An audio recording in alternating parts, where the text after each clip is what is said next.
할렐루야. 온 이스라엘 교회 샤bat 예배에 참석하신 여러분들을 주님의 이름으로 환영합니다. 특별히 이 샤bat 예배는 앞으로 충주 봉쇄수도원 강문호 목사님께서 섬기시는 봉쇄수도원에서 매주 토요일 11시부터 열리는데 혹시 참석하실 수 있는 분들은 참석하시기를 소망합니다. 오늘은 이제 5784 첫 번째 시간, 토라포션 첫 번째 시간인데 상당히 의미가 있죠. 베레시트 태초에 이제 이런 제목인데요. 창세기 1장 1절 태초에 하나님의 천지를 창조하시니라. 그래서 한글로 한글로 이게 태초라는 의미는 이제 원래 의미보다 좀 더 좀 깊이가 얕은데요. 영어는 좀 그래도 In the beginning, God created the heavens and the earth 해서 하늘과 땅을 창조하셨다. 언제? 시작 안에서 이런 의미가 있죠. 근데 이걸 이제 히브리어로 보면 이제 베레시트 바라 엘로힘 엣 하샤마임 베엣 하아레츠 해서 베레시트라는 요 단어인데요. 요 베레시트라는 요 베이트가 영어로는 인이라는 의미가 있습니다. 인. 그래서 로시, 요 로시가 이제 히브리어로 이제 머리 되신 분이거든요. 머리. 로시가 머리인데 머리 되신 분 안에서 이런 의미가 있어요. 그냥 단순히 태초에라는 그 의미보다 머리 되신 분 안에서 창조하셨다. 하나님께서 무엇을 그 하늘과 그리고 그 땅을 이제 이런 의미가 있죠. 그래서 머리 되신 분 안에 이게 상당히 중요하죠. 이것을 요한 사도가 영적인 비밀을 깨달으면서 요한복음 1장 1절에 태초에 말씀이 계시니라 이 말씀이 하나님과 함께 계셨으니 이 말씀은 곧 하나님이시라 하면서 창세기 1장 1절을 더 확대하면서 영적 세계, 즉 하나님 나라를 쫙 비춰주는 이제 그런 멘트를 하죠. In the beginning was the Word, and the Word was with God, and the Word was God. 해서 이걸 히브리어로 이렇게 헬라어로 이제 번역하면 아르케 해서 아르케 시작점에 로고스란 분이 계셨다 해서 이 말씀을 로고스로 이렇게 이제 헬라어로 번역을 합니다. 자, 이것을 좀 더 그림으로 쉽게 보면은 태초에 하나님께서 이 머리 되신 분 안에서 이 세상을 창조하셨는데 이스라 이렇게 창조하신 말씀으로 이게 이제 하야라는 동사인데 히브리어 동사인데 이게 이제 이스라는 개념입니다. 존재하라 이스라 이렇게 명령하셨던 그래서 보이는 세계를 말씀으로 전부 창조하신 이게 그림으로 함축되어 있는 거죠. 그리고 그렇게 머리 되신 분이 육신으로 오셔서 우리들 앞에 나타나신 분이 바로 아들 예슈아거든요. 예슈아. 그래서 이분께서 오셔서 하시는 여러 일들이 이제 사복음서에 자세히 기록되어 있는데요. 창세기 1장 3절 하나님이 이르시되 빛이 있으라 하시니 빛이 있었고 이는 첫째 날에 하면서 있으라 하시니 있었다. 이제 하나님의 말씀의 권능이죠. 자, 그리고 요한복음 1장 2절에 그가 태초에 하나님과 함께 계셨고 만물이 그로 말미암아 머리 되신 분으로 말미암아 그러니까 오직 그분으로 말미암아 지은 바 되었고 지은 것이 하나도 그가 없이는 된 것이 없느라면서 창조주이신 예수 그리스도를 우리들에게 소개를 합니다. 그리고 요한복음 5장 8절에 예수께서 일어나 네 자리를 들고 걸어가라 하시니 그 사람이 곧 나와서 자리를 들고 걸어가니라 이렇게 표현했는데 그 창조주의 말씀의 능력이 이제는 우리 인간들에게도 적용이 되어서 인간들을 만들 때 물론 흙으로 만드셨지만 이 속사람 이 인간 안에 있는 하나님의 형상을 닮은 우리 속사람 영의 몸의 존재가 창조주이신 이분의 말씀에 의해서 네 자리를 들고 일어나 걸어가라 이렇게 말씀을 하셨는데 그 말씀의 능력이 이 환자에게 이렇게 임해가지고 뻘떡 일어나서 자리를 들고 걸어가는 이런 일들이 즉 사복음서에 나타난 우리 예수 그리스도의 말씀의 능력은 우리 인간들을 재창조하시는 거래요.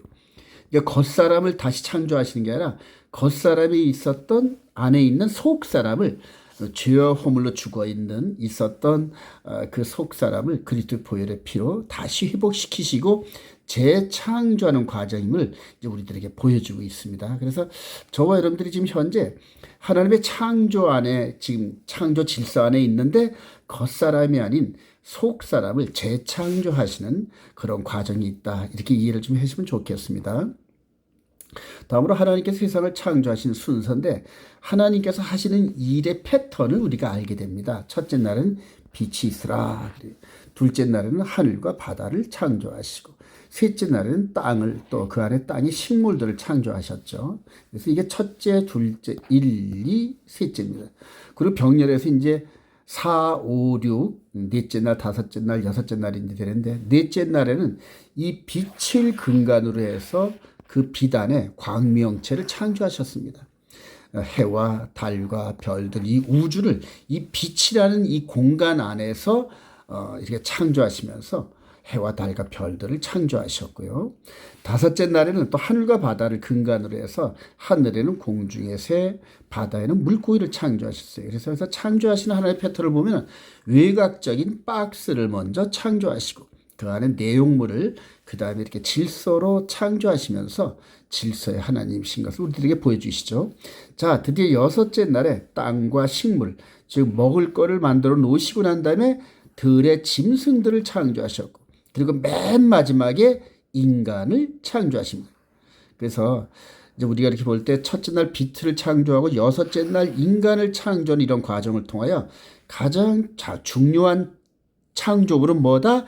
인간. 그리고 하나님의 형상을 닮은 우리 인간을 창조하시기 위해서 여섯째 날에 배경이 필요했고 맨 마지막에 인간을 창조하셨는데 그 인간을 창조하신 그 부분이 이제 하나님의 형상을 닮았다 그러죠. 특히 우리가 여기서 주목할 것은 넷째 날 절기를 창조하셨습니다. 이게 이제 모에딤이라 그러는데 히브리어로 모에딤, 절기인데 이거를 우리 한글 성경은 계절로 해석을 해가지고 의미를 조금 이렇게 희석시키는, 약화시키는 이제 그런 의미가 있습니다.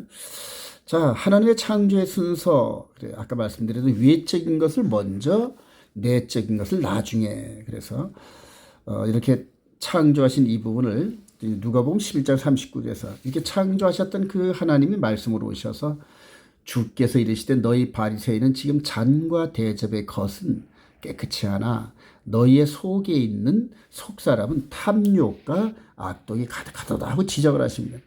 겉에는 멀쩡하고 화려한 것 같고 경건의 모양이 있는 것 같은데 너의 속에는 탐욕, 악독이 가득하도다.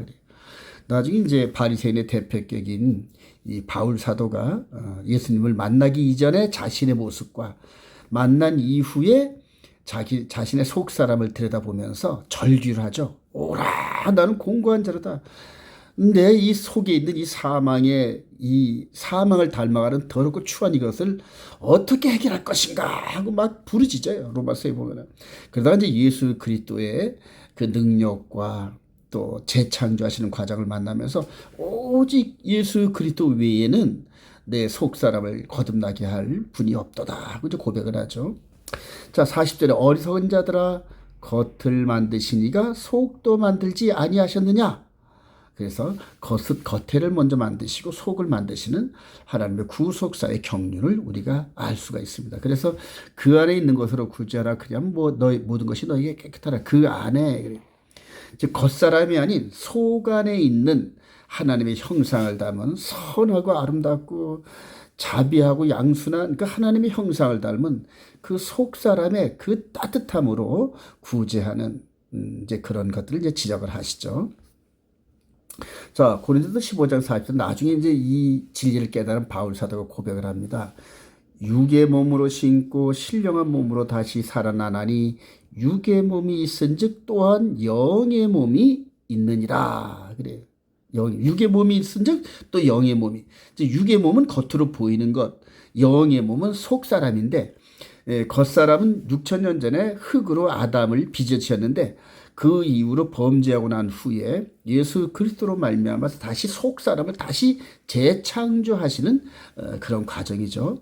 허물과 죄로 죽었던 이 아담 안에 있는 이 속 사람을 그리스도의 보혈로 다시 세우시고 일으켜 세우시고 이제는 말씀을 주시면서 속 사람을 성령님에 의해서 재창조하는 이런 과정들이 현재 진행형이다. 그렇게 말씀드릴 수 있습니다.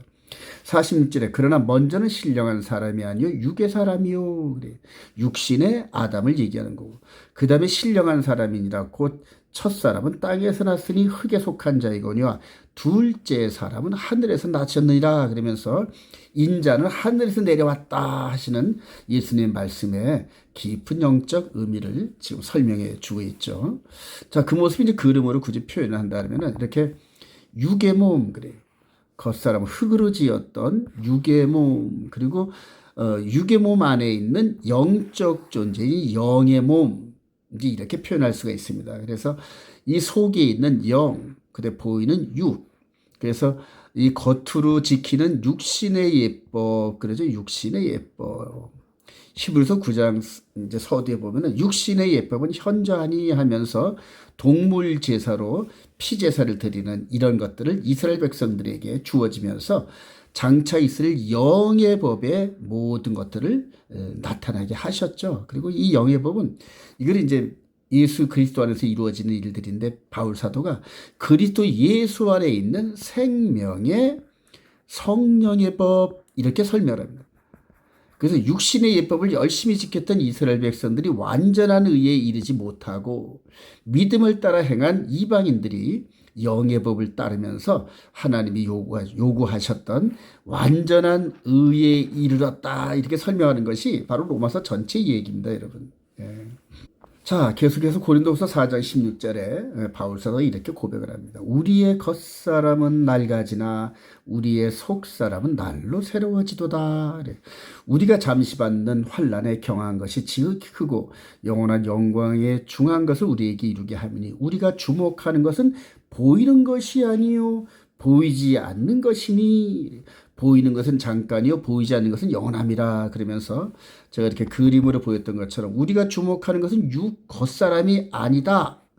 속에 숨은 사람이다. 이렇게 얘기를 하면서 이 속에 있는 이 부분은 영적 통찰력이 있어야만 깨닫는 건데 이 깨달음을 성령님께서 인도하시면서 깨닫게 하신다. 이런 얘기입니다, 여러분.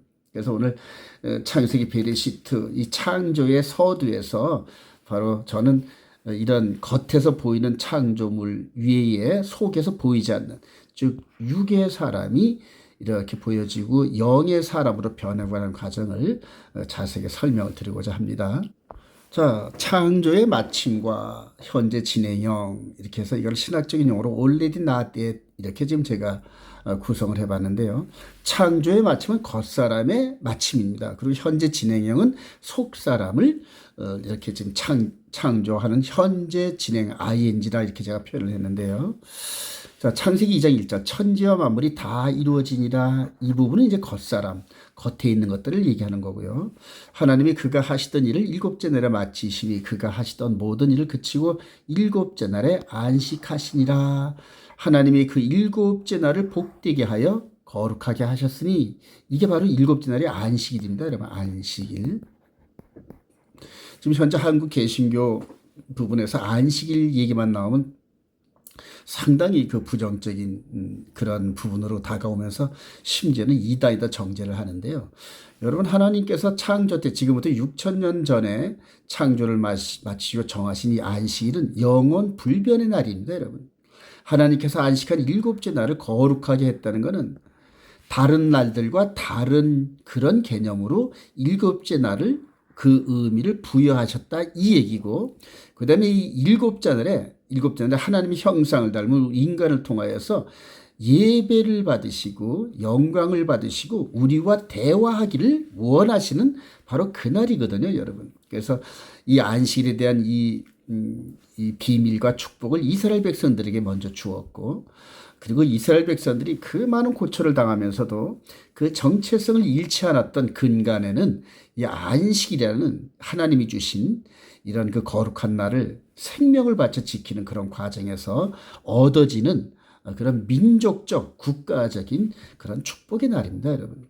저와 여러분들이 지금 현재 예배를 드리고 있는 일요일 첫째 날, 이거는 중간에 변개된 날로서 심하게 말하면 바알에게 바알에게 예배를 드리던 로마 시대 때의 그 날짜를 그대로 따온 거거든요. 그래서 영적으로 보면 이걸 지금 일요일 날 예배를 드리는 이 자체가 저와 여러분들이 영적인 눈으로 안 보이지만은 바알이 왕노릇하는, 즉 마귀가 왕노릇하는 그런 날짜로 지금 이렇게 각인될 수 있어요. 그래서 고대로부터 성경에 따라오던 그 바알과 아세라 이런 모든 하나님 백성이었던 언약 백성이었던 이스라엘을 괴롭혔던, 지금 현재 하마스니 뭐니 아랍권이니 뭐니 하여튼 이런 모든 부분에서 그 배후에 밑바탕에 바알, 즉 마귀가 미혹하는 그런 그 개념의 종교 개념인데, 그 날의 대표적인 날이 바로 일요일입니다, 여러분. 그래서 심하게 말하면 저와 여러분들이 지금 일요일 날 예배 드리는 게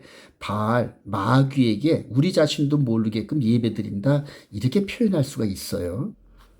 더불어서 창세기 2장 4절에 이것이 천지가 창조될 때 하늘과 땅의 내력이니, 여호와 하나님이 땅과 하늘을 만드시던 날에 여호와 하나님이 땅에 비를 내리지 아니하셨고 땅을 갈 사람도 없었으므로 들에는 초목이 아직 없었고 밭에는 채소가 나지 아니하였으며 여호와 하나님이 땅의 흙으로 사람을 지으시고 하면서 이제 자세한 창조 내력으로 이렇게 말씀을 하죠. 그래서 이 여섯째 날 인간을 창조하셨습니다.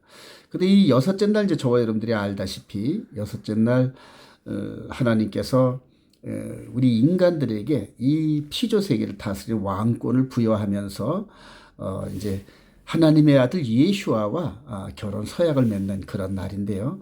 이게 여섯째 날 우리 인간들이 잘못해가지고 하나님의 안식이 깨어지는, 그래서 이렇게 구속사의 그림의 대표적으로 보이는 부분이 이게 이제 예수님의 십자가 사건, 그 다음에 뱀이 망하는 이런 구속사의 사건이 또 이제 진행이 되는데, 이때로부터 현재까지 6,000년이라는 세월이 흘렀잖아요, 여러분. 그래서 하나님께서 6일 동안을 창조하시고 이 여섯째 날에 내적인 창조를 시작하셔서 현재까지 6,000년이 흘렀는데, 저는 똑같이 보이는 세상을 6일 동안 창조하신 하나님께서 우리 인간의 내면의 세계를, 즉 영의 몸의 세계를 하나님의 형상으로 완전히 담게 하는 그런 과정의 재창조가 6일, 즉 하루가 1,000년, 1,000년이 하루 같은 그런 6일이 소요돼서 앞으로 이게 6,000년의 세월이 지금 곧 마무리될 정도의 타임라인이 가까웠는데요.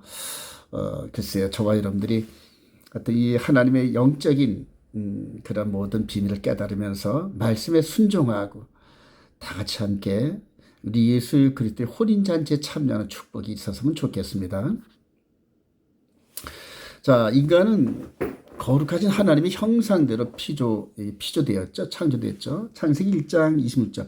우리의 형상을 따라, 여기서 이제 하나님께서 우리라 그러네요. 그래서 하나님은 이제 복수라는 개념으로 이렇게 성부, 성자, 성령, 이제 우리가 삼위일체라는 그런 교리, 이런 걸 만들었습니다. 그러나 정확하게 하나님의 형상이 하나님 나라 세계를 아버지, 아들, 성령의 개념을, 물론 아들 예수 그리스도는 우리 육신의 모습으로 오셔서 보여줬지만은 이 영의 세계, 즉 하나님의 존재를 우리 인간의 생각과 잣대로 이렇게 구분한다는 게 사실은 불가능하다, 저는 그렇게 생각을 합니다. 그래서 삼위일체 논쟁이라든가 이런 자체가 사실은 이렇게 우리 인간의 능력의 한계를 뛰어넘는 걸로 이렇게 보고 있으면서 좀 더 범위를 넓게 해주는 아량이 필요하다, 저는 이제 그렇게 생각합니다.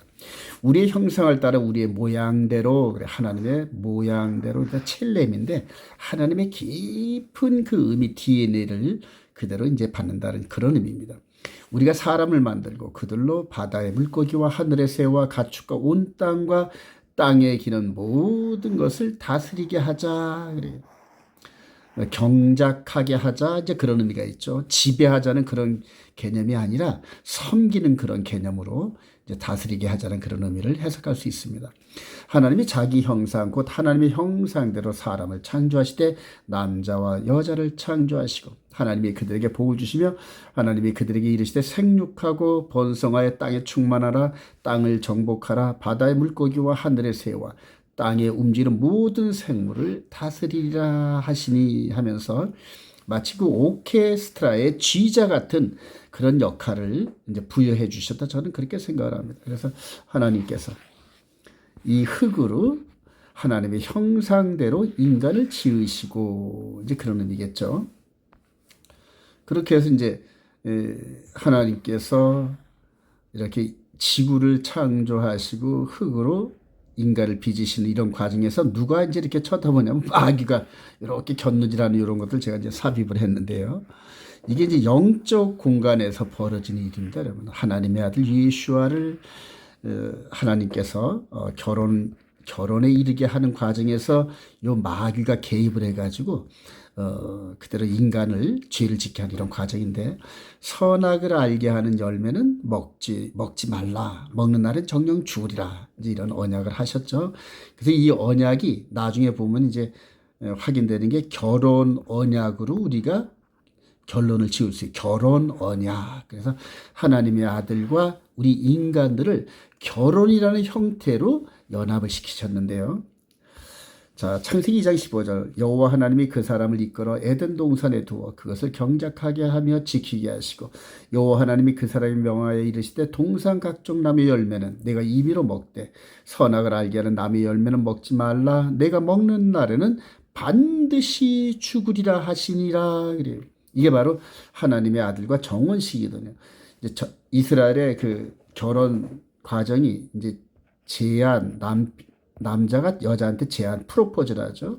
그럼 여자가 수락을 하고, 그 다음에 비준을 맺습니다. 서로 비준은 뭐냐면 신랑과 신부가 서로 지켜야 할 그런 사항들을 서로 다 나눠가지고 서로 다 양쪽에서 그걸 확인하는 과정이 이제 비준인데, 내가 먹는 날은 반드시 죽으리라. 이 부분은 먹지 말라는 이 자체가 신랑이 신부에게 요구하는 그러한 서약서입니다. 그래서 먹는 날은 정령 죽어. 이렇게 서약을 했는데, 당사자인 아담이 동의했다는 겁니다, 여러분. 동의. 그래서 언약은 항상 일방적 언약이 아니라 쌍방이 동의해야 하는 이제 그런 언약인데, 이후로 이제 신해선 언약이라든가 새 언약 이런 모든 과정이 쌍방 동의하에 이루어지는 언약으로 미뤄봐서, 이 에덴 동산의 이 언약도 쌍방이 동의했고, 그리고 이것을 어긴 다음에 심판받는 그런 과정에서 아담이 순종해왔고 순복한, 하나님의 그 심판에 순종하는 이런 그림들이 나옵니다. 그래서 이 언약은 쌍방 언약이다. 이제 저와 여러분들이 그렇게 생각하면 좋겠어요. 자, 아담의 갈비뼈로 하와를 예수님의 신부는 살과 피와 성령으로, 이렇게 제 제목을 전했는데요. 창세기 22장에 이제 언약을 끝내고 난 후에 독초하는 것이 좋지 않으니까 여호와 하나님께서 아담에게 취하신 그 갈빗대로 여자를 만드시고, 그래요. 여자를 만드시고 그를 아담에게로 이끌어 오시니 아담이 이르되 이는 내 뼈 중에 뼈요 살 중에 살이라. 이것을 남자에게서 취하였은즉 여자라 부리라 하심으로, 이러므로 남자가 부모를 떠나 그의 아내와 합하여 둘이 한 몸을 이룰지로다 하면서 마치 하나님께서 주례하신 것처럼, 주례사 하신 것처럼 이렇게 선언을 하셔요. 그러니까 하나님께서 아담과 그 갈비뼈에서 빼서 만든 이 하와를 결혼의 형태로 이렇게 묶어주셨는데, 이 둘이 한 몸이잖아요, 여러분. 둘이 한 몸. 마찬가지로 하나님의 아들 예수와와 아담과 이미 선악을 알게 하는 열매를 통하여서 정혼 언약을 한 겁니다. 근데 그런 이제 영적인 그런 개념이 있는데, 이 눈에 보이는 이 아담과 하와의 결혼식은 바로 하나님의 아들 예수와 우리 인간들의 정혼, 그것을 보여주는 그러한 그 모델하우스다, 이렇게 볼 수가 있습니다. 그래서 이 둘이 한 몸인데 둘을 나눠가지고 결혼을 했기 때문에 절대 떨어지면 안 되는 겁니다, 여러분. 왜냐하면 몸의 일부 아닙니까? 그래서 하나님께서 짝 지어준 것을 사람이 나누지 못한다. 마태복음 19장 6절에 이분이 직접 말씀으로 이 땅에 오시고 육신으로 오셔가지고 이제 가르침을 주시는데, 이혼에 대해서 바리새인들이 질문하니까 이렇게 답하셔요. 마태복음 19장 6절에 그런지 이제 둘이 아니요 한 몸이니 그러므로 하나님이 짝지어 주신 것을 사람이 나누지 못할지라 하시면서 이혼 그 자체를 인정하지 않는 이런 말씀을 하셔요. 그러나 하나님께서는 이혼 증서를 써서 이혼하는 걸로 모세를 통해 허락을 하셨는데, 그는 임시 방편이지 원래는 이혼 자체가 허락이 안 되는 겁니다.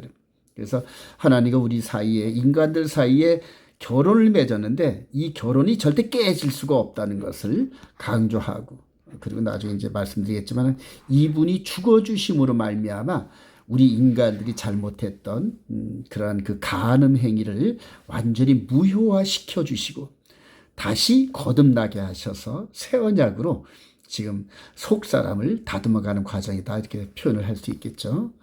자, 지금 이 창세기 2장에서의 아담과 하와의 결혼 과정을 통하여서 갈빗뼈를 뺐던 이런 모습이 이제 예수 그리스도 안에서 우리를 완전히 새롭게 속 사람을 창조하시는 과정에서 예수님의 십자가 사건이 우리들에게 이제 부각되는데요. 요한복음 19장 32절, 군인들이 가서 예수와 함께 못 박힌 첫째 사람과 또 그 다른 사람의 다리를 꺾고 예수께 이르러서는 이미 죽으신 것을 보고 다리를 꺾지 아니하고 그중 한 군인이 창으로 옆구리를 찌르니 곧 피와 물이 나오더라. 옆구리를 팍 찔렀더니 피와 물이 나오는 겁니다.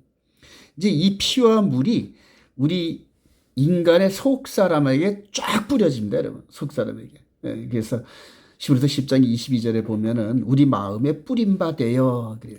그래서 우리 예수님께서 흘리신 피와 물과 나중에 이제 성령님이 함께 하셔서 예수 그리스도의 완전한 신부를 지금 우리 속 사람을 통하여서 만들고 계시다니.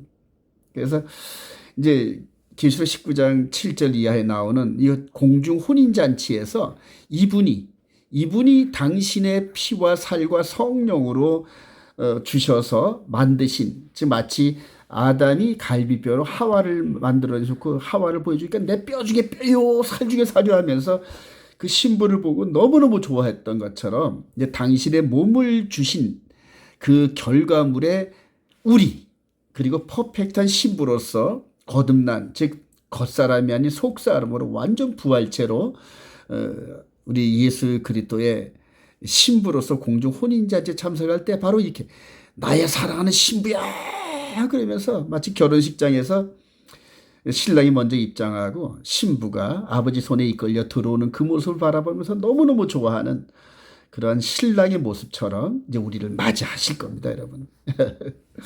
자, 요한일서 5장 6절에 이는 물과 피로 임하신 이시니 그러면서 여기에서 십자가 사건의 이 영적 의미를 요한 사도가 정확히 얘기를 합니다. 물과 피로 임하신 이시니 곧 예수 그리스도시라. 물로만이 아니요 물과 피로 임하셨고 그래요. 증언하는 이는 성령이시니 성령은 진리니라. 증언한 이가 셋이니 성령과 물과 피라. 또한 이 셋은 합하여 하나이라. 그러면서 예수님께서 흘리신 피와 물을 통하여서 우리 속 사람을 씻어 주시고 죄와 허물로 죽었던 우리를 피를 뿌려 주셔서 다시 새 생명으로 거듭나게 하시고, 그리고 성령을 보내주셔서 우리 속 사람을 하나님의 말씀을 순종하면서 예수님과 똑같은 그런 모습의 그런 영적 몸을 가진 그런 존재로 우리를 거듭나게 하셔요. 이게 바로 성경 전체의 재창조의 과정이거든요. 미리 말씀드리지만 저와 여러분들이 이렇게 아름다운 속 사람의 거듭남을 통하여서 우리 주님 공중 강림하시면서 우리를 데려오실 때 아멘 주 예수여 어서 오시옵소서 하면서 반갑게 맞이하는 그런 신부들이 되기를 소망합니다. 자, 그 과정에서 이제 인간의 불신으로 깨어진 언약, 그래요. 언약이 깨지면서 안식도 동시에 깨져버립니다, 여러분. 그리고 이제 쳐버린대요. 창세기 3장 1절에 그런데 뱀은 여호와 하나님이 지으신 들짐승 중에 가장 간교하니라. 뱀이 여자에게 물어 이르되 하나님이 참으로 너희에게 동산 모든 나무의 열매를 먹지 말라 하시더냐? 여자가 뱀에 말하되 동산나무의 열매를 우리가 먹을 수 있으나 동산 중앙에 있는 나무의 열매는 하나님의 말씀에 너희는 먹지도 말고 만지지도 말라. 너희가 죽을까 하노라. 그래요. 죽을까 안 죽을 수도 있다, 이런 뉘앙스 아니겠습니까? 근데 반드시 죽습니다. 왜냐하면 하나님 말씀이니까요. 자, 그렇게 해서 뱀이 여자에게 이르되 너희가 결코 죽지 아니라 never die. 하나님 말씀을 정면으로 도전하죠. 하나님은 결단코 죽으리라, 정령 죽으리라 그랬는데 여기서 뱀이 결코 죽지 아니라 하면서 하나님 말씀을 변개시킵니다. 너희가 그것을 먹는 날에는 너희 눈이 밝아져 하나님과 같이 돼 선악을 알 줄 하나님이 아심이라. 거짓이죠.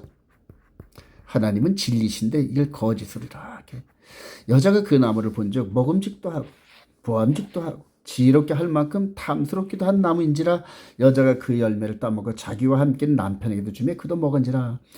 여러분 지금 하나님의 말씀을 순종하다가 하나님 말씀을 어기기 시작하면은 인간의 지혜, 보이는 지혜가 보이는 지식이 가미돼 가지고 하나님의 그 명령을 어기는 것이 재밌어집니다, 여러분. 그리고 또 그게 진리 같아요. 왜냐하면 인간적 사고가 자꾸 이렇게 전진하니까 이제 그게 철학적 사고인데요. 인간의 개념의 사고가 자꾸 하면서 마치는 신처럼 아주 전지전능한 그런 모습으로 변해가는 것 같은 걸 느낄 수 있어요, 여러분.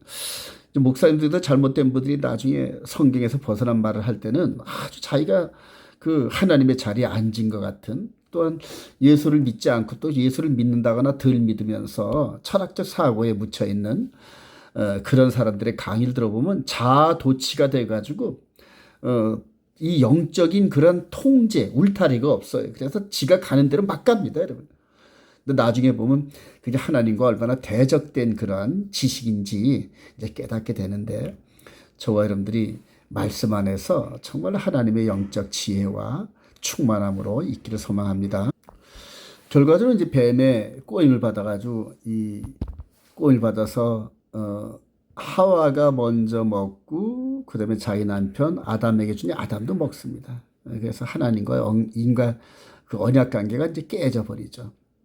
그러면서 이제 그 진정한 안식이 깨지면서 에덴 동산에 파멸이 옵니다. 여러분들이 에덴 동산이라는 요 에덴이라는 글자는 히브리어로 보면 여기 이제 보라, 여기 있어요. 보라, 아인이 보라. 뭐를 보냐? 문을 봐라. 이게 달렛이 이제 문이고요. 그 다음에 이제 눈인데 이게 생명이란 뜻입니다. 생명. 그래서 에덴 동산의 의미는 생명의, 영원한 생명의 문을 보라, 이런 의미가 있습니다. 그래서 에덴 동산은 완전한 나라를 향한 새하늘과 새 땅의 나라를 가기 위한 일종의 트레이닝 장소다, 이렇게 볼 수가 있습니다.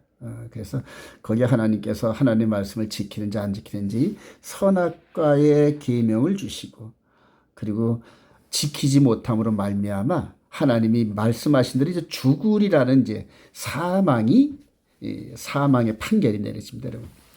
첫사람 아담과 하와가 판결을 받죠. 남자는 노동의 땀을 대가를 흘리고 여자는 잉태하는 산고의 아픔을 겪는 과정에서 흙에서 왔으니 흙으로 돌아가라 판결을 받습니다. 그리고 이제 느닷없이 창세기 3장 14절에 여호와 하나님이 뱀에게 이르시되, 요 뱀, 이 뱀막이 사탄에게 이르시되 내가 즉 하나님께서 내가 너로 여자와 원수가 되게 하고 내 후손도 여자의 후손과 원수가 되게 하라니 하면서, 여자의 후손이 누군지 모르지만 하여튼 후손과 원수가 되게 해. 자, 여자의 후손은 내 머리를 상하게 할 것이요 너는 그의, 즉 여자의 후손의 발꿈치를 상하게 할 것이라, 이렇게 판결합니다. 이게 완전 수수께끼 아닙니까, 여러분? 요 장소에서, 에덴 장소에서 심판에 대한 판결이 이루어집니다. 자, 그리고 역사는 우리 인간이 계속 죽어갈 수밖에 없는 그런 그 과정으로 계속되고요. 여자의 후손이 누군지는 모르지만은 이렇게 여자의 후손의 정체성이 이렇게 점점 진전되면서 역사가 전진하고, 그다음에 또 옛뱀마귀 사탄, 이 영적 존재가 어떻게 앞으로 명랑할 것인가, 이런 것들을 보이는 모델 케이스로 이제 구속의 역사가 계속 시작됩니다. 그래서 성경의 전체 역사는 바로 이 여자의 후손과 뱀이 어떤 식으로 전쟁을 하다 어떤 결말을 맺을지, 그걸 과거와 현재를 통하여서 미래에 확인시켜주는 이제 그 얘기거든요. 그리고 1차적으로 여자의 후손에 대한 발뒤꿈치 상하는 그 사건의 판결이 요때로부터 4,000년이 지난, 또 현재로부터는 2,000년 전인 그때의 예루살렘에서 로마군에 의해서 집행당했던 그 사건이 바로 여자의 후손이 발뒤꿈치 상하는 사건으로 나타났다, 이렇게 증거하는 게 성경책이거든요. 그러니까 우리가 생각할 수 없는 가득한 옛날에 우리가 정말 확인할 수도 없는 그런 일들에 대한 하나님의 말씀이 이렇게 땅에서 현실로 이루어지는 이제 그런 일들로 이제 성경에 기록된 거예요. 사복음서 읽어보면 전부 그 얘기거든요. 그러면 이제 한 가지 남은 게 뭐냐? 요 뱀, 옛뱀 마귀 사탄이 어떻게 이제 결말을 맺어서 머리가 상하는 그러한 일들이 있을 것인가 하고 쭉 되면서 예수님으로부터 현재까지 2000년이 흘렀는데 그게 이제 계시록에서 나오는 여러 가지 사건들 속에서 이제 앞으로 되어질 일들인데 2000년이 지난 지금 현재에 그러한 예언이 성취될 아주 여러 여건과 무대가 형성되어 있고요. 요번에 10월 7일 날 있었던 하마스의 이스라엘 공격도 이제 그런 일들로 전진되어 가는 과정에서 우리 주님이 예고하신 전쟁, 기근 이런 여러 가지 인간들이 도저히 살아갈 수 없는 그 상황으로 들어가는 결과적으로 마귀가 결말을 맺는 그런 과정의 징조 중에 하나입니다, 여러분. 자, 요한복음 19장 28절 그 후에 예수께서 모든 일이 이미 이루어진 줄 아시고 그래요. 예수님에 대한 예언이 이루어진 줄 아시고 이제 마지막 한마디가 남았는데 성경을 응하게 하리 하사 이르시되 내가 목마르다 하시니 거기 심포도주가 가득히 담긴 그릇이니라 사람들이 심포도주를 적시는 해면을 우슬초에 매어 예수 입에 드니 예수께서 심포도주를 받더니 이르되 다 이루었다 이 말씀을 하시고 머리를 숙이니 영원히 떠나가시니라. 그래요. 다 이뤘다. 이게 이제 헬라 말로 테텔로스타이라 이제 이런 말로 상업적인 용어인데 모든 값을 다 지불했다. 이제 이런 의미거든요. 완료했다. 그리고 완료해서 영수증까지 받았다. 이제 이런 의미인데 사실은 좀 더 넓게 깊이 보면은 예수님에 대한 여자의 후손의 발뒤꿈치 상하는 이 판결이 완전하게 집행돼서 하나님의 말씀이 완전히 성취됐다 이 얘기입니다, 여러분. 그러면 이제 그 다음에 뱀의 즉 옛뱀 마귀 사탄에 대한 판결, 머리가 상하는 사건도 이 사건이 이루어진 것처럼 반드시 이루어질 거다 이 얘기란 말입니다, 여러분.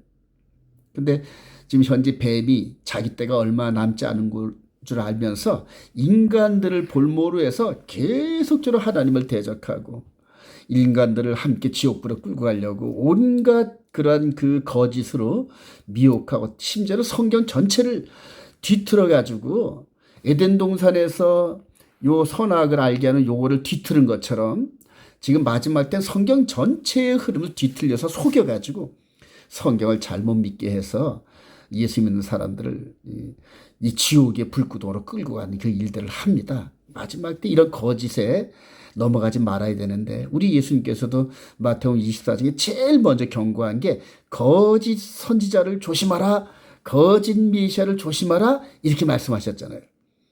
저 여러분들 두 눈을 부릅뜨고 진리의 말씀을 순종하면서 다시는 이 아담과 하와가 이렇게 미혹되었던 그런 일들이 저와 여러분들에게는 반복되어서는 결코 안 됩니다, 여러분. 이제 이게 반복됐다가는 우리가 이제 영원한 영벌에 처해지는 그런 일이 남아 있습니다. 이후로 이 바울 사도가 이 전체의 흐름을 깨달으면서 로마서 7장의 이 엄청난 영적 비밀을 우리들에게 전해주고 있는데요. 예수 그리스도의 십자가 새 언약으로 회복된 천국문의 길 이렇게 제목을 잡아봤습니다.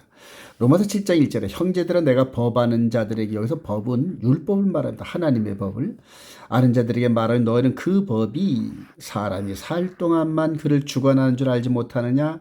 즉 남편 있는 여인이 우리를 얘기하는 겁니다. 그 남편 생전에는 법으로 그에게 매인바되나.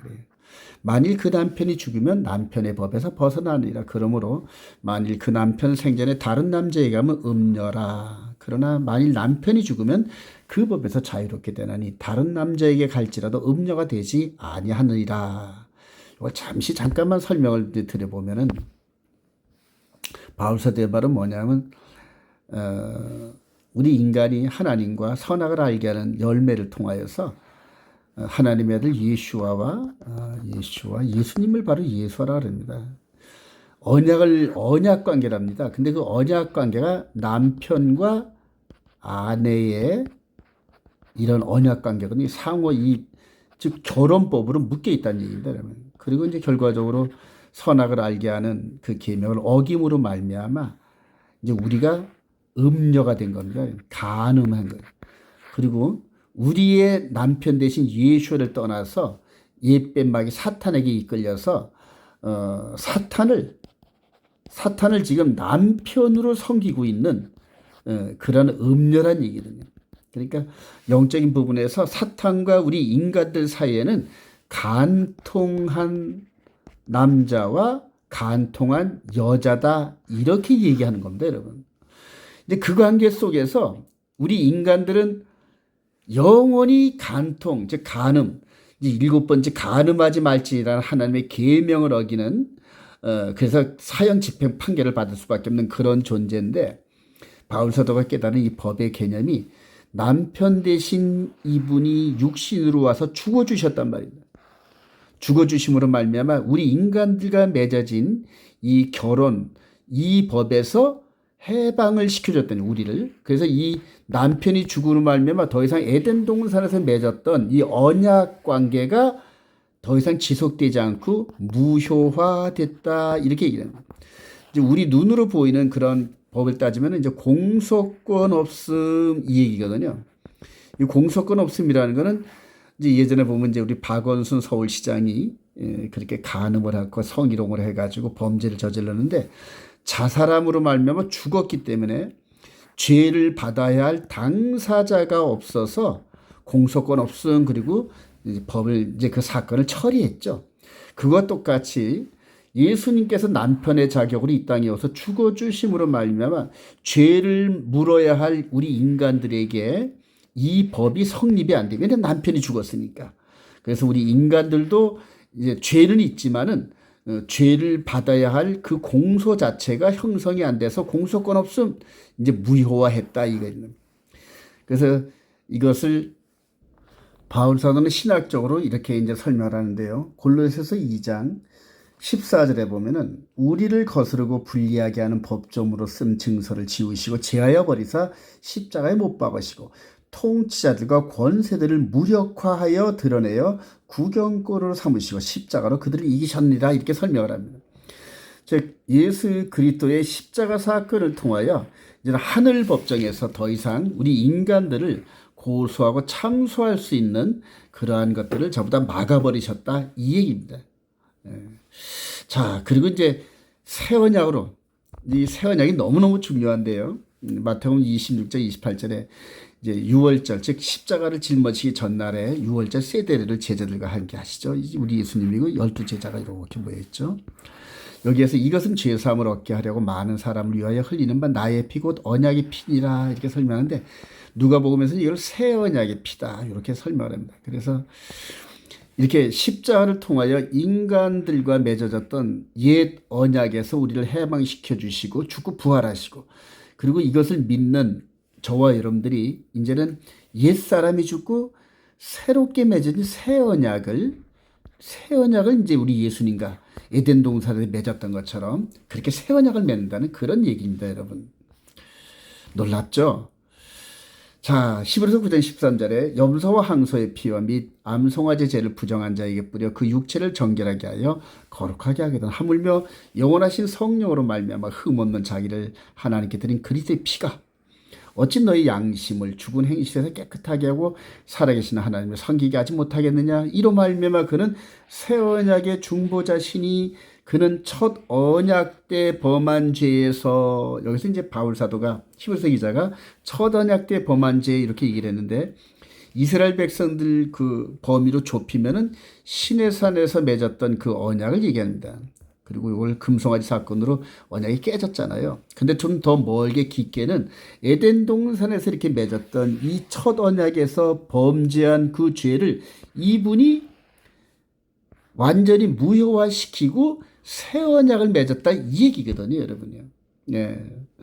첫 언약 때 범한 죄에서 속량하려고 주구사 부르심을 입은 자라 하여금 영원한 기업의 약속을 얻게 하려 하심이라. 그래서 옛 언약이 아닌 새 언약 안에 있는 저와 여러분들이 예수님과 정원 계약을 맺고 그리고 그분의 혼인 잔치 자리에 초청을 받았는데 이제 그 초청받은 자리에 가기 위해서는 거룩한 신부복이 필요합니다. 여러분 옷이 없이는 못 가는데 계시록 19장 7절에 보니까 세마포옷을 주셨는데 이 세마포옷은 성도들의 옳은 행실료다 이렇게 해석을 합니다.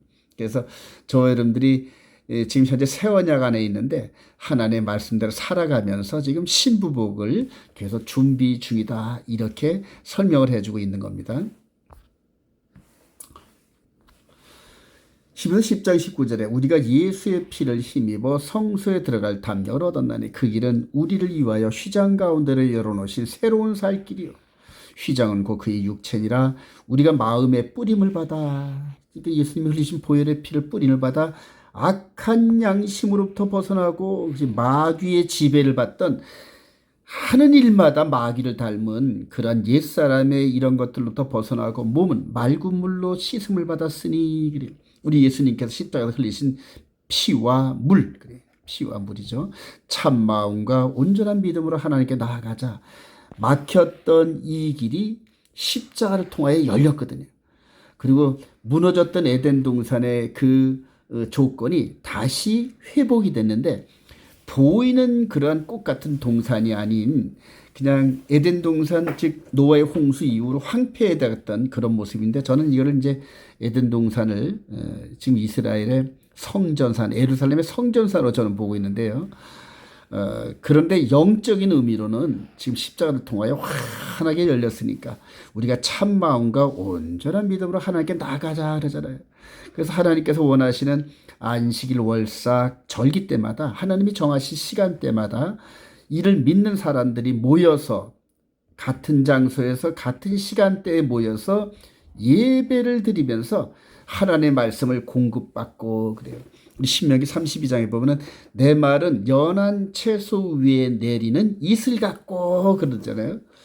바로 이렇게 예배드리는 그런 가운데서 하나님이 영으로 성령님에 의해서 우리 영혼의 몸을 촉촉히 적셔주시고 그리고 깨끗하게 하고 그 다음에 말씀의 전신갑주를 입혀서 마귀의 미혹 지금 이렇게 이 선악을 알게 하는 나무 정령 안 죽으리라는 이런 거짓말에 속지 않는 그러한 예수 그리스도의 정결한 신부로 우리를 지금 이끌어 가시는 과정인데 이 과정에 여러분들 정말로 많은 분들이 동참하기를 소망합니다.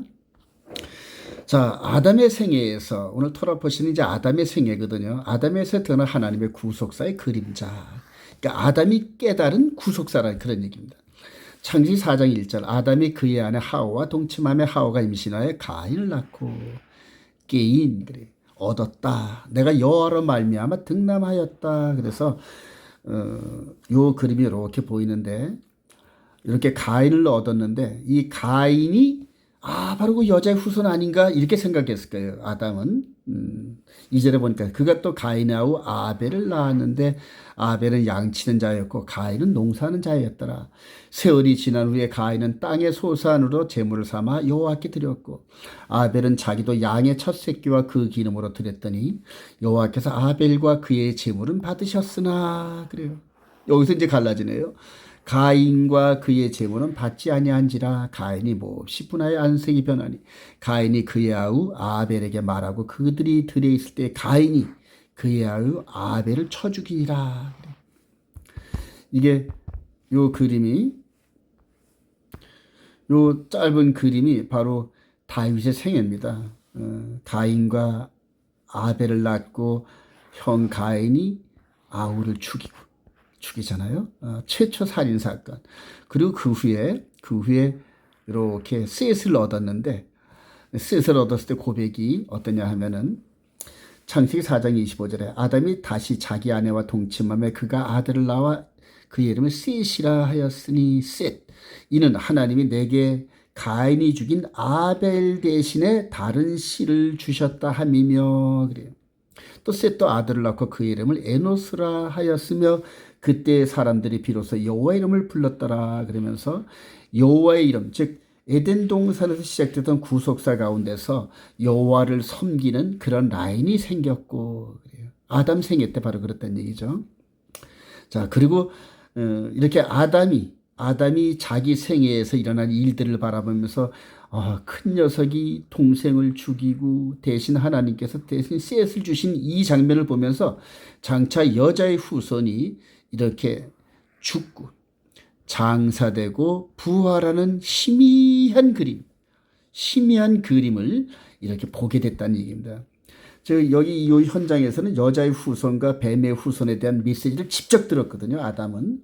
근데 그 일들이 어떻게 나타날까 했는데 자기 생애 속에서 가인이 아벨을 죽이고 셋을 주시는 이런 과정에서 장차 이루어질 하나님의 아들 예수와의 죽으심과 장사된과 부활을 희미하게 봤다는 얘기입니다. 그리고 이제 그거를 대대로 자기 생애 동안에 930년 사는 동안에 낳는 후손들에게 이 복음을 증거한 것으로 이제 확인되죠. 그리고 이제 마지막으로 이제 뱀의 후손 가인의 역할을 하는 그런 적그리스도가 이제 우리들 앞에 나타나게 됐습니다. 그래서 어느덧 이 아담 때부터 시작됐던 구속의 역사가 저와 여러분들이 6,000년의 세월이 흘러서 제3성전에서 거기서 내가 하나님이야 이렇게 할 거라는 이 바울 사도의 예언이 성취될 이런 시기에 저와 여러분들이 살고 있다는 겁니다, 여러분. 자, 요한 1서 3장 8절에 죄를 짓는 자는 마귀에게 속하나니 마귀는 처음부터 범죄함이라, 처음부터 거짓말함이라, 처음부터 가인의 모습을 통하여 동생을 죽이는 이런 포악한 모습으로 나타났다 이 얘기입니다. 하나님의 아들이 나타나신 것은 마귀의 일을 멸하라 하심이라. 하나님께로부터 난 자마다 죄를 짓지 아니하나니 이는 하나님의 씨가 그의 속에 거하며 그도 범죄하지 못하는 것은 하나님께로부터 났습니다. 그래서 하나님 라인에 즉 에노스로부터 시작됐던 하나님을 예배하는 그룹에 있는 사람들은 이 가인처럼 그다음에 마귀가 옛뱀 마귀 사탄이 지시한 것처럼 죄를 지을 수 없다는 그런 얘기입니다, 여러분. 죄와 싸워야 된다는 얘기거든요. 12절에 가인같이 하지 말라. 그는 악한 자에게 속하여. 여기서 요한 사도가 악한 자는 누구겠습니까? 바로 창세기 3장 15절에서 예언되었던 옛뱀 마귀 사탄 라인이거든요. 근데 가인이 그 악한 자에게 속했다는 얘기입니다. 그럼 여기서 셋과 에노스는 착한 자, 즉 여자의 후손 계열에 섰다는 얘기거든요. 그러나 악한 자에게 속하여 그 아우를 죽였으니 어떤 이유로 죽였느냐? 자기의 행위는 악하고 그의 아우의 행위는 의로움이라. 그래서 여기서 악과 의로움이 동시에 두 갈래로 쫙 나타나는데 이제 이런 의로운 그 아벨과 셋의 라인이 있는가 하면 악함의 라인이 계속 이어지면서 오늘날까지 오면서 이제는 영적으로 마귀를 닮은 그런 사람들이 나타나고 또 영적으로 예수 그리스도 여자의 후손을 닮은 그런 그 백성들이 나타나면서 마지막 추수 때를 향하여 지금 달려가고 있다는 사실입니다, 여러분. 저와 여러분들이 의인 아벨과 셋 라인, 여자의 후손 예수 그리스도의 라인 안에 있기를 정말로 강력히 권고합니다. 결론입니다. 새 언약을 굳게 붙잡으시길 바랍니다. 그래서 마귀의 미혹을 이겨내고 새 하늘과 새 땅을 상속받는 선도 예수님의 신부들이 됩시다. 이렇게 제목을 정했습니다. 고린도서 11장 2절에 내가 하나님의 열심으로 너희를 위하여 열심을 내노니 내가 너희를 정결한 처녀로. 한 남편이 그리스도께 드리려고 중매함이로다. 그래서 사도들이 전부 다 중매장이라는 얘기입니다, 여러분. 그러나 나는 뱀이 그 관계로 하와를 미혹한 것 같이 또다시 새 언약 안에 있는 저와 여러분들을 그리스도를 향하는 진실함과 깨끗하면서 떠나, 즉 마귀가 미혹해서 떠나 부패할까 두려워하더라. 중매장이로서 한 성도를 예수 그리스도의 복음으로 전도하고 예수님께 소개하고 예수님의 신부로서 이렇게 권고하는데, 근데 또 마귀가 등장한다는 얘기예요. 즉 이 예수 그리스도께서 인간을 창조하시고 혼인서약을 맺는 이런 과정에서 마귀가 개입을 해가지고 죄를 짓게 해서 하나님을 떠나게 했던 이런 사건들. 그런데 이제 궁극적으로 마귀를 멸하고 무덤에서 죽은 그런 사람들과 살아서 변화되는 우리들을 공주로 쫙 끌어오실 결론을 맺는데, 마지막 저와 여러분들의 생애에 3년 반 동안 3과 2분의 1, 42달, 1260일 이런 식으로 해서 3년 반 동안 예루살렘의 성전이 회복되고 거기에서 등장하면서 내가 하나님이야 하고 등장하는 이 적그리스도, 그 이름이 666인 이런 존재를 만나게 됩니다. 그리고 여기에서 정말로 예수님처럼 강력한 능력과 권세와 평화의 천사처럼 행동을 하면서 수많은 사람들을 자기를 경배하게 만드는데 계시록 13장 14장에 보면은 창세 이후로 어린 양의 생명책에 기록되지 못한 모든 인간들이 이 인간에게 즉 저 그리스도에게 속아서 경배한다. 성경 그렇게 쓰였습니다. 그리고 그걸 이겨내는 사람이 누구냐? 하나님의 계명과 예수 그리스도를 믿는 믿음으로 굳게 무장된 하나님의 신부라 이렇게 얘기합니다. 그래서 오직 주만 바라봐라. 주만 바라볼지라. 할렐루야. 그래서 계시록 19장 요한 사도가 외칩니다. 우리가 즐거워하고 크게 기뻐하며 그에게 영광을 돌리사 어린 양의 혼인 기약이 즉 혼인 때가 이르렀고 그의 아내가 자신을 준비하였으므로 이제 혼인 잔치가 열릴 텐데요. 그에게 빛나고 깨끗한 세마포 옷을 입도록 허락하셨으니 이 세마포 옷은 성도들의 옳은 행실이라 하더라. 우리 마태복음 22장에 천국 혼인 잔치를 비유하셨는데 그 아들을 장가보려는 큰 임금인데 무제한 다 초청을 합니다. 근데 초청을 했는데 옷이 없는 사람은 내쫓아요. 혼인 예복이 없는 그래서 바깥인데 어두운데 쫓아내어 슬피 울며 이를 갈미 있으라고 하면서 우리 주님이 이 말씀을 하시는데 이 혼인잔치에 참석하지 못한 사람들은 전부 다 이렇게 쭉쟁이로 분류돼서 마귀와 함께 이놈과 함께 영원한 불목 가운데로 가서 청소하는 게 이제 그게 하나님의 계획입니다, 여러분. 자, 계시록 21장 5절. 보좌에 앉으신 이가 이르시되 보라 내가 만물을 새롭게 하였다. 만물을. 그러니까 첫 번째 창조하셨던 보이는 세계와 보이지 않는 세계를 창조하는 과정에서 6,000년 동안 보이지 않는 세계, 즉 우리 속 사람을 하나님의 형상과 예수님의 신부다운 모습으로 꼴져오는 과정을 마쳤다는 얘기예요. 그래서 이제는 만물을 그래서 완전히 처음 땅과 처음 바다도 안 보이는 퍼펙트한 새하늘과 새 땅을 창조하시고 또 이르시되 이 말은 신실하고 참되니 기록하라. 이르되 이로도다. 나는 알파와 오메가요 처음과 마지막이라. 내가 생명수 샘물을 목마른 자에게 값없이 주니 이기는 자는 즉 요 마귀와 싸워서 이기는 자는 그러니까 첫사람 아담은 마귀와 싸워서 졌다는 얘기거든요. 그런데 이제는 마지막 아담이신 그분이 오셔서 새 언약을 맺어서 이제 현재 예수의 그리스도 신부로 달려가는 저와 여러분들은 이 마귀가 등장해서 마지막 요 마귀처럼 속일 텐데 이거를 이겨낸 자들이 이런 새 하늘과 새 땅을 상속으로 받으리라 이렇게 선언하죠. 첫째 아담을 창조하시고 이 모든 세계를 다 다스리고 섬기라고 이렇게 왕적인 권세를 주셨는데 이것이 깨졌고 그리고 마지막 다시 회복되면서 새하늘과 새 땅을 상속받으리라 이렇게 선언하셔요. 사랑하시는 여러분들, 이 말씀들을 믿고 의지하면서 이 거짓 사탄 마귀 권세를 이겨내면서 이 주님의 혼인잔치에 참석하시고 함께 영광을 나누고 함께 기쁨을 눈물을 나누는 그러한 저와 여러분 되시기를 주님의 이름으로 축원드립니다.